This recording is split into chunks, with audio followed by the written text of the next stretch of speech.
สภาทนายความแขวงจำปาสักสรุปการเคลื่อนไหวเวียกงานหอบดาในระยะ5 ปีวันที่ 10 มิถุนายนนี้ของการสภาทนายความแขวงจำปาสักได้จัดกองประชุมสรุปการเคลื่อนไหวเวียกงานหอบดา5 ปีก็คือปี 2021 5 ปี 2025 และผ่านทิศทางแผนการ5 ปีในต่อหน้ากองประชุมได้จัดขึ้นอยู่แผนกยุติธรรมแขวงโดยการเป็นประธานร่วมของทานวรัศมี สุริประพันธ์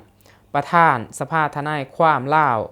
ทานสิทธิไส้วิไลสารห้องหัวหน้าแผนกยุติธรรมแขวง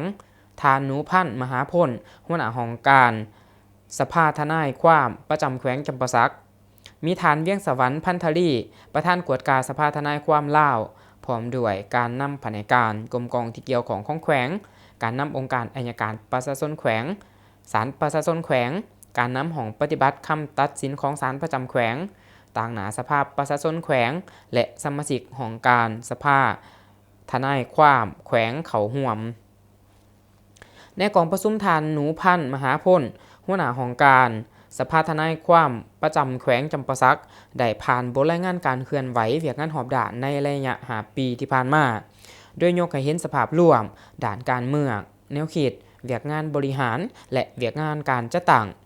ปัจจุบันของการสภาทนายความแขวงจำปาสักมีทนายความทั้งหมด21 ฐานยิ่งหาฐานส่วนเวียกงานวีซ่าเฉพาะใน5 ปีที่ผ่านมาสมาชิกสภาทนายความประจำแขวงได้หับว่าความคดีทั้งหมด428 เรื่องในนั้นคดีแพง257 เรื่องคดีอาญา161 เรื่องนอกนี้ยังได้เข้าร่วมประชุมศาลตามหน้าที่54 เรื่องให้การช่วยเหลือล้านกฎหมาย107 เรื่องพร้อมนี้ยังได้ผ่านทิศทางแผนการเคลื่อนไหวเวียกงานใน5 ปีต่อหน้าจากนั้นสมาชิกสภาทนายความแขวงก็ได้ประกอบคำเห็นใส่หางบทรายงานและทิศทางแผนการดำเนินงานใน5 ปีต่อหน้าพร้อมทั้งลงมติรับรองเอาบทรายงานแผนการต่อหน้าต่อมาคณะของการสภาทนายความสุดเก่าก็ได้ผ่านบทสำรวจการเคลื่อนไหวของเวียกงานสภาทนายความในระยะที่ผ่านมาพร้อมทั้งกล่าวล่าหน้าที่กองประชุมครั้งนี้ยังได้ปอนบ้านเลือกต่างเอาคณะของการสภาทนายความสุดใหม่ซึ่งการสมัครแมนแบบเปิดกว้างมีผู้ลงสมัคร14 ฐานยิ่ง3 ฐานในนั้นเลือกเอา3 ฐาน